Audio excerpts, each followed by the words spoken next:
How's it going, everyone? It is Drago. We're back with another chapter of Fairy Tail 100 Year Quest, chapter 148, Lightning Bond. And the cover page for this chapter has Natsu and Loxus on it, which I actually quite dig them together because it's kind of like this silhouetted cover, and I think they look pretty dope next to each other. This cover makes one of the twists that happen during this chapter so flipping obvious, along with the title of this chapter. If you didn't get what Natsu was going to do before it happens. Overall, I really like this cover. I think it is super cool, like this black and white silhouetted cover with Natsu and Loxus.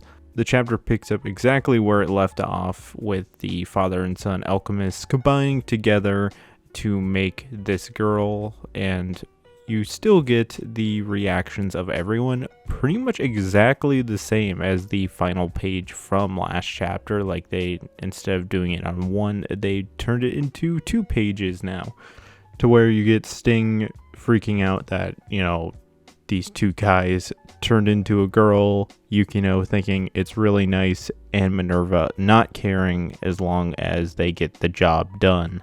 And we kind of get a repeat of the same stuff once again as well, with them wanting the Philosopher's Stone made, her asking, well, why do you need it? And then them explaining why they need it. And even going into a conversation like, well, even if you get the Philosopher's Stone, you still need a separation enchantment, because otherwise that thing isn't even going to work at all. With them, obviously talking about Wendy and, them having to defeat Duke first. And that's where you get Sting thinking about Natsu, and you get a shot of Duke and Natsu laying on the ground, which is where you fully cut over to Natsu and everyone fighting Duke and Athena.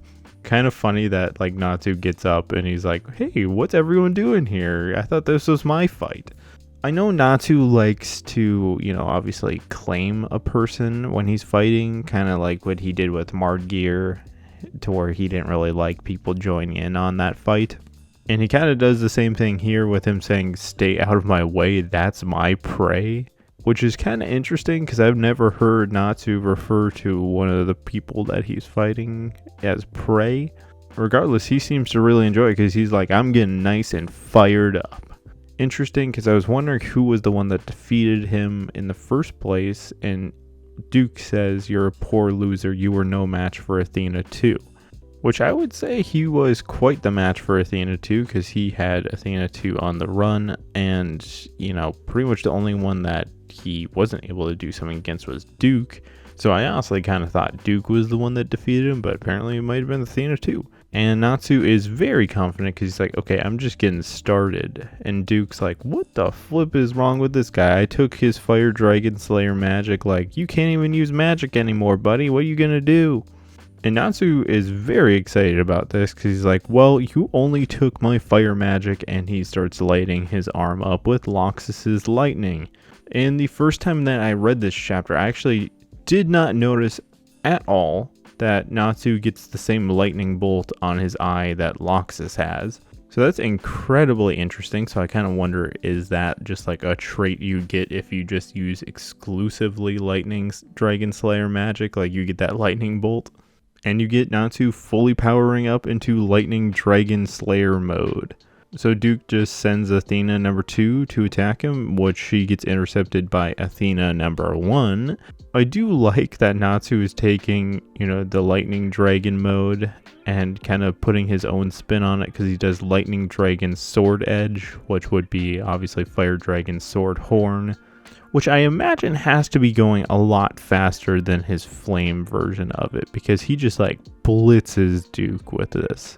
And with that attack, he says to Duke, I hear that you're long dead. You're not even Duke, really, so who the heck are you? Kind of interesting, because he replies that he is the voice of Vernus, and Natsu just says, talk to me yourself, I'll hear you out. Is he trying to say that, to Duke or the dragon? Which party is he talking to here? He doesn't even give Duke a chance to answer that question, because he just follows it up with a Lightning Dragon's Iron Punch, which is obviously supposed to be Fire Dragon's Iron Fist.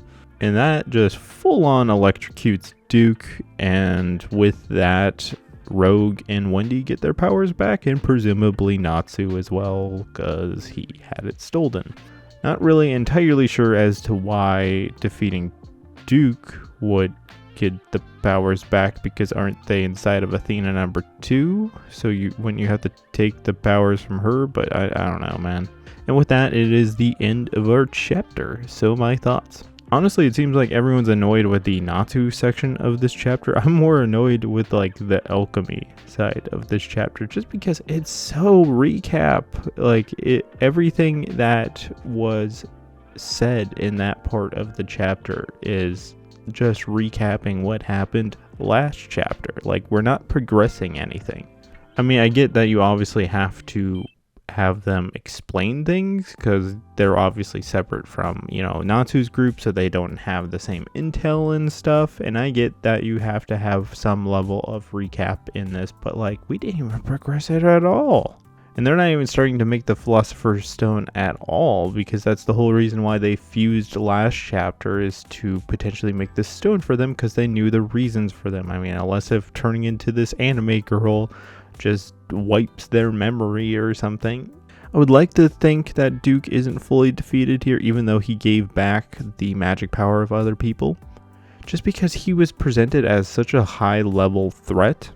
And to be honest, Natsu barely did anything to defeat him.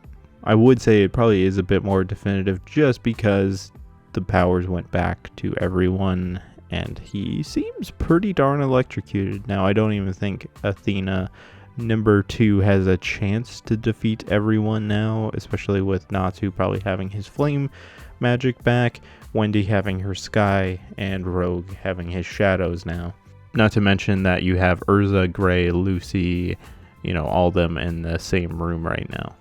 Really, the only thing that's left for them to get now is that Philosopher's Stone, because now they got Wendy back and her magic back, so she can cast the separation enchantment and, call in Vernus to kill that dragon god. So what are your guys' thoughts about this chapter? Leave it in the comments below. Thank you for watching, and this is Drago, signing out.